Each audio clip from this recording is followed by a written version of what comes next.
और जिनका नेतृत्व श्री नरेंद्र मोदी जी किए हैं, आज भी कर रहे हैं। इसलिए पशुपति पारस जी हमारे एनडीए का हिस्सा हैं। रहे में रहेगा, कौन दल नहीं रहेगा, ये सारी चीज़ें हमारा नेतृत्व सूझबूझ से इन सारी चीज़ों को देखता है। माननीय सर्वोच्च न्यायालय ने जो आदेश पारित किया है उसको हमारी सरकार देख रही है। देखिए, श्री तेजस्वी यादव जी के पास कोई मुद्दा नहीं है। वो तो बीच बीच में पर्यटक के रूप में बिहार आते हैं। ये श्री तेजस्वी यादव जी के पास आरक्षण को एक हथियार वो बनाना चाहते हैं। जब उनका 15 वर्ष का कार्यकाल बिहार में था तो उन्होंने कोई आरक्षण को लागू नहीं किया। उन्हें तो अपना पारिवारिक आरक्षण चाहिए। आपने देखा, जातीय सर्वेक्षण को हम सबों ने लागू किया, तो तेजस्वी जी लागू किए थे क्या? उनके लालटेन युग को लोगों ने देखा है, उसकी पीड़ा को लोगों ने महसूस किया है। तो पार्टी जो निर्णय लेगी, जिस कार्यकर्ता को उम्मीदवार बनाएगी, वो चुनाव लड़ेगा और जीतेगा। नमस्कार, आप देख रहे देशवा न्यूज। आपके साथ मैं हूं राजनंदिनी। बिहार में एक बार फिर से जो सरगर्मी है वो तेज हो गई है। हम आपको ऐसा इसलिए बोल रहे हैं क्योंकि फिर से सवाल उठाया जा रहा है। लोकसभा चुनाव के दौरान जिस तरीके से पशुपति पारस के साथ एनडीए ने किया, उसके बाद उन्होंने इस्तीफा दे दिया केंद्रीय मंत्री पद से। अब फिर से वो उम्मीद लगा रहे हैं एनडीए की ओर से, क्योंकि विधानसभा चुनाव है और उससे पहले उपचुनाव है। लेकिन सभी के दौरान लगातार चिराग पासवान एक ही बात को कह रहे हैं कि पशुपति कुमार पारस वो एनडीए का हिस्सा है ही नहीं। बावजूद इसके एनडीए यानी कि घटक दल कई हैं, उनसे हमने बातें की और उन्होंने कहा साफ तौर पे कि पशुपति कुमार पारस एनडीए का हिस्सा है। ऐसे में बयानबाजी जो है वो तेज हो गई है। इस पूरे मुद्दे पे सीधी बातचीत करेंगे तारकिशोर प्रसाद जी से। पहले तो बहुत बहुत शुक्रिया बातचीत के लिए। क्या कुछ कहना चाहेंगे? पारस जी को एनडीए में मानते हैं आप लोग, हैं या नहीं? देखिए, श्री पशुपति पारस जी जो स्वर्गीय रामविलास पासवान जी के छोटे भाई हैं, और आज उनकी पार्टी अलग अलग दो स्वरूप में है, लेकिन लंबे वक्त तक श्री पशुपति पारस जी केंद्र सरकार का हिस्सा रहे हैं और जिनका नेतृत्व श्री नरेंद्र मोदी जी किए हैं, आज भी कर रहे हैं। इसलिए पशुपति पारस जी हमारे एनडीए का हिस्सा हैं। तो जिस तरीके से चिराग पासवान ने कहा कि एनडीए का वो हिस्सा है ही नहीं। नहीं, देखिए, ये हम भारतीय जनता पार्टी के कार्यकर्ता हैं और हमारा अपना नेतृत्व है, वो सारी चीज़ों को देखता है कि किन दलों के साथ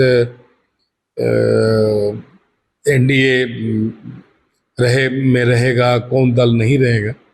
ये सारी चीज़ें हमारा नेतृत्व सूझबूझ से इन सारी चीज़ों को देखता है। लेकिन श्री पशुपति पारस जी हमारे एनडीए का हिस्सा हैं।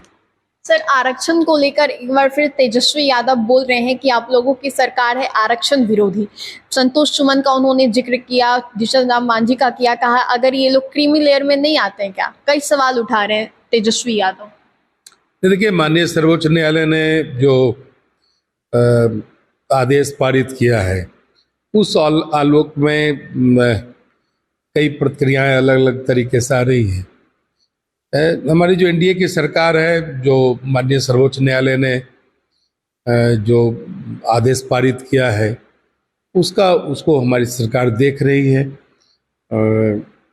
उसको किस स्वरूप में लेना है, आने वाले दिनों में जो आदेश पारित हुए हैं उसका क्या संवैधानिक दायरा है, ये सारी चीज़ें हमारा नेतृत्व देखेगा, तब फिर हम लोग इस पर कोई अपनी बात कहेंगे। तो तेजस्वी यादव जो लगातार कह रहे हैं कि आरक्षण विरोधी। देखिए, श्री तेजस्वी यादव जी के पास कोई मुद्दा नहीं है। वो तो बीच बीच में पर्यटक के रूप में बिहार आते हैं, फिर वो लौट जाते हैं। उनके पास कोई मुद्दा नहीं है। जो बिहार में हम सबों ने इतना बेहतर काम किया 2005 और उसके बाद का जो दौर रहा, केंद्र में भी यशस्वी प्रधानमंत्री जी के नेतृत्व में विगत 10 वर्षों में हम सबों ने पूरे देश को एक ऊंचाई पर पहुंचाने का काम किया। इसलिए श्री तेजस्वी यादव जी के पास आरक्षण को एक हथियार वो बनाना चाहते हैं। लेकिन हिंदुस्तान की जनता समझती है कि भारतीय जनता पार्टी आरक्षण के संबंध में हमेशा अग्रणी रही है। जब उनका 15 वर्ष का कार्यकाल बिहार में था तो उन्होंने कोई आरक्षण को लागू नहीं किया। उन्हें तो अपना पारिवारिक आरक्षण चाहिए, उसमें वो सफल है। लेकिन भारतीय जनता पार्टी तो हमेशा संविधान में जो एक समाज के कमजोर तबके का, जो समाज के कहीं न कहीं हाशिए पर है, जो उनका संवैधानिक अधिकार है, उन अधिकारों को दिलाने में भारतीय जनता पार्टी और हमारी एनडीए की सरकार अग्रणी रही है। आपने देखा जातीय सर्वेक्षण को हम सबों ने लागू किया। तो तेजस्वी जी लागू किए थे क्या? हम सबों ने लागू किया। और आरक्षण के हम शुरू से हिमायती रहे हैं। ये तेजस्वी यादव जी कब से ये आरक्षण पर इतनी बातें बोल रहे हैं, लेकिन जब जब उनकी सरकारें रही तो उन्होंने कौन सा आरक्षण लागू किया, इसका जवाब उनको देना पड़ेगा। सिर्फ इस प्रकार के हथकंडे अपनाकर वो बिहार और भारत के जागृत मतदाताओं को, जागृत जनता को कुछ कहना चाह रहे हैं, तो बिहार और भारत की जनता उनके चक्कर में आने वाली नहीं है। उनके लालटेन युग को लोगों ने देखा है, उसकी पीड़ा को लोगों ने महसूस किया है। इसलिए इस प्रकार की कोई गलती आरक्षण के बहाने, उनके बयान के आधार पर बिहार और भारत की जनता नहीं करने वाली है।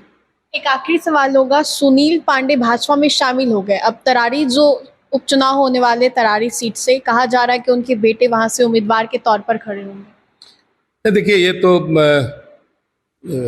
राज्य में और राष्ट्रीय स्तर पर हमारी चुनाव समिति है, फिर संसदीय दल है, वो सारा निर्णय लेता है।